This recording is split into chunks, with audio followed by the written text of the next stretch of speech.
Hola a todos, queridos hermanos y hermanas en Cristo, seguidores de Radio Anglicana. Soy el reverendo Francisco Javier Alonso, rector de la Iglesia Episcopal del Poderoso Salvador de Vigo, arcediano del área de Galicia y licenciado en Psicología. Soy responsable de esta sección en Radio Anglicana de Psicología y Fe. Y hoy me gustaría hablar y que reflexionemos todos juntos sobre el sentido de la espiritualidad dentro de la psicología humana.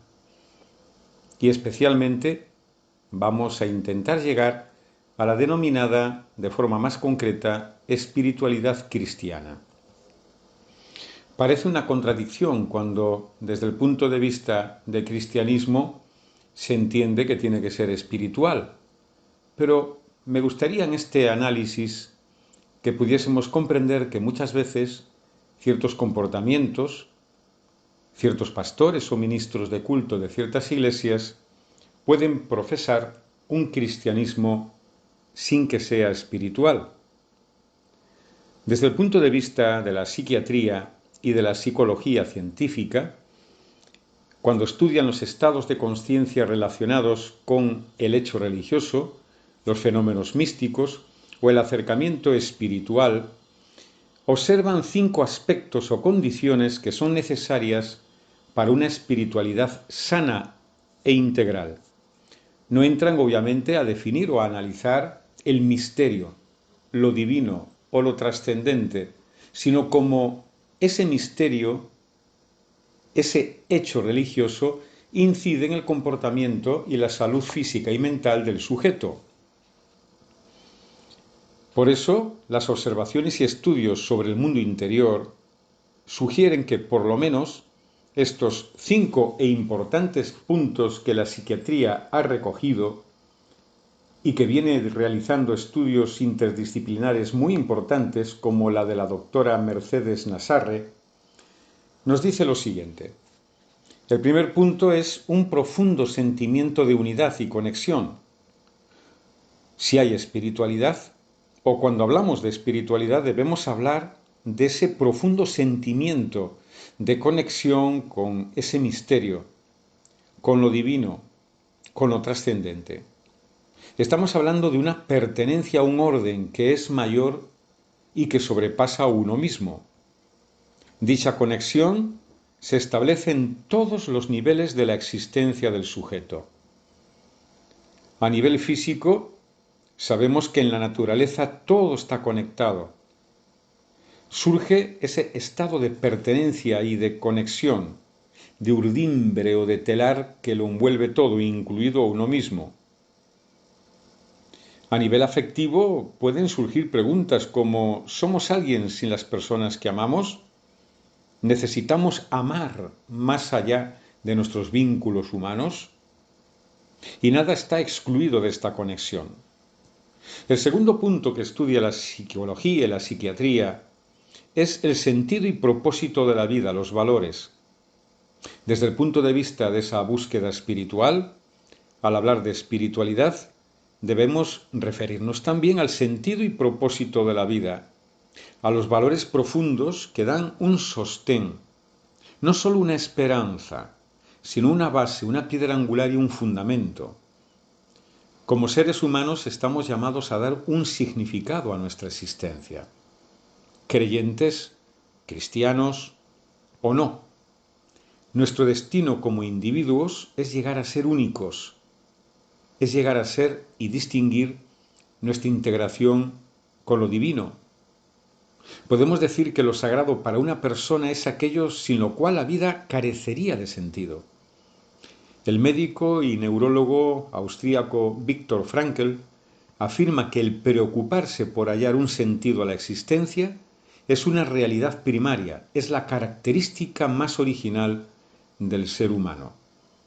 Este gran investigador y científico escribió un libro, El hombre en busca de sentido, que es un clásico desde el punto de vista de la psiquiatría y también de la espiritualidad. Por eso el sentido para vivir es el significado que crea cada persona desde su propia libertad. El tercer aspecto en el cual debería sustentarse la espiritualidad para ser entendida como tal, es sensibilidad y cultivo de valores superiores. Esta espiritualidad debe entenderse como una sensibilidad. Son palabras que todos conocemos y que nos hermanan más allá de cualquier credo. Libertad, fraternidad, perdón, justicia, paz, amor, compasión, misericordia. Este cultivar es un camino de virtudes. No es solo cuidar la ética de nuestra conducta, sino que va más lejos. El ser humano, a diferencia del animal, realiza actividades que no están relacionadas solo con la supervivencia o con la socialización. Buscamos transpersonalmente algo más, que cruza de forma transversal y a veces radical la propia expectativa que tiene el individuo de lo que es vivir. Por eso, esta sensibilidad y cultivo de estos valores superiores es otro de los fundamentos de la espiritualidad. La cuarta, como digo, fundamentada en la psicología y psiquiatría, son prácticas y caminos que llevan a la transformación personal. Cuando nombramos lo espiritual, hablamos de prácticas y caminos, religiosos o no, que llevan a una transformación de la persona. Una transformación a veces radical. Una transformación que va por encima incluso a veces del nivel del deseo de los seres humanos. En realidad, el objetivo de toda práctica espiritual siempre es la transformación a través del amor. Un amor que se recibe e inunda a la persona y un amor que se entrega con gozo, sin esperar nada a cambio. Estos aspectos son comunes a la espiritualidad. Y el quinto es el núcleo auténtico del propio ser. Lo espiritual es el núcleo auténtico de la persona, lo más puro, espontáneo, lo más íntimo, también lo más libre y gozoso. Ese ser, ese núcleo íntimo, esa misma mismicidad de la persona, es la que da ese latido, esa búsqueda, ese anhelo a lo trascendente, a lo divino, a Dios. Pasa por una serie de caminos y de métodos, como puede ser, por ejemplo, el silencio, la contemplación, la oración. Estos aspectos o herramientas del camino pueden dirigirnos a este núcleo auténtico del propio ser. No hay trabajo interior que no precise del silencio y de la conciencia corporal, como es la esiquía, la quietud del cuerpo.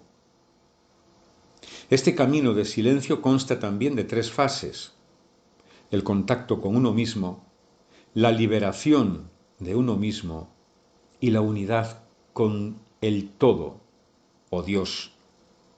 Este sentimiento de unidad nos lleva precisamente a observar que en ese núcleo auténtico del propio ser existe una inconmensurable existencia gozosa, algo que vive y late por encima de nuestras expectativas.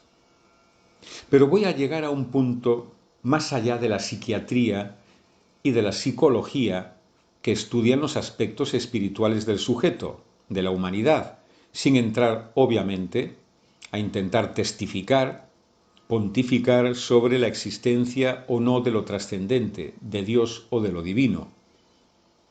El sexto punto, y lo digo como psicólogo y especialista en neurociencia, pero también como cristiano y como ministro ordenado de nuestra Iglesia, puedo decir que falta un punto esencial que sería convergente y el que envuelve el resto de los 5 aspectos en los cuales debemos entender la espiritualidad, incluida la cristiana. Y es un punto central: Cristo. Todos estos 5 aspectos, las prácticas y caminos que nos llevan a la transformación, el núcleo de nuestro propio ser, esta sensibilidad y cultivo de valores, el sentimiento de unidad y conexión, el propio propósito que podemos tener de la vida, convergen todos en Cristo Jesús. Si no convergen en Jesús, serán flecos, serán cuerdas rotas, que sí, nos podemos asir a alguna de ellas, podemos cogerlas, podemos intentar guiarnos, podemos incluso no hundirnos en las sombrías aguas de nuestra ignorancia o de la soledad, pero no convergen, no crean red pescadora de hombres.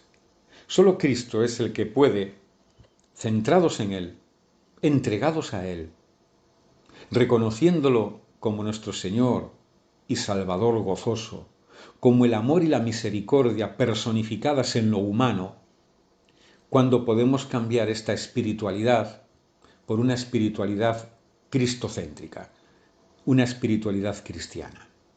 Solo así podemos decir, de una forma completa y radical, que con Cristo somos uno con Él. Que con Cristo volvemos a ser parte de un mismo cuerpo. Que estos 5 aspectos más Cristo conforman la verdadera espiritualidad, no diluida, tenue, tibia, sino una espiritualidad radical que nos recompone, que nos hace estar aquí y ahora en el núcleo de nuestra experiencia, que nos hace hombres ceósicos, es decir, hombres construidos a imagen y semejanza de Dios, nacidos y creados por Dios e inspirados con el Evangelio en el ejemplo insigne, insuperable de Cristo, verdadera conducta científica en lo espiritual y verdadero centro, objetivo y meta de nuestra existencia. Nada más, queridos hermanos y hermanas. La próxima semana seguiremos desilvanando, analizando, reflexionando todos juntos sobre este aspecto que yo considero tan importante desde el punto de vista de la psicología y obviamente de la espiritualidad y de la propia teología. Gracias a la Delegación de los Medios de Comunicación de la IERE, a nuestro obispo, reverendísimo don Carlos López Lozano, y a todos vosotros, seguidores de Radio Anglicana, por estar ahí cada día haciendo realidad un poquito el reino de Dios en la tierra. Que el Señor os bendiga en abundancia.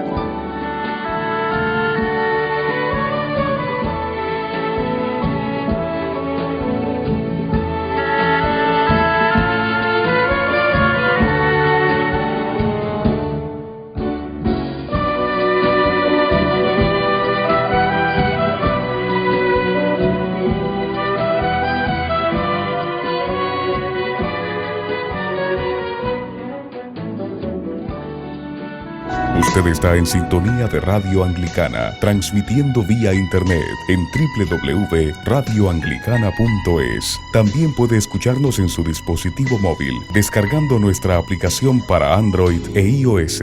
Radio Anglicana, la voz de la Iglesia.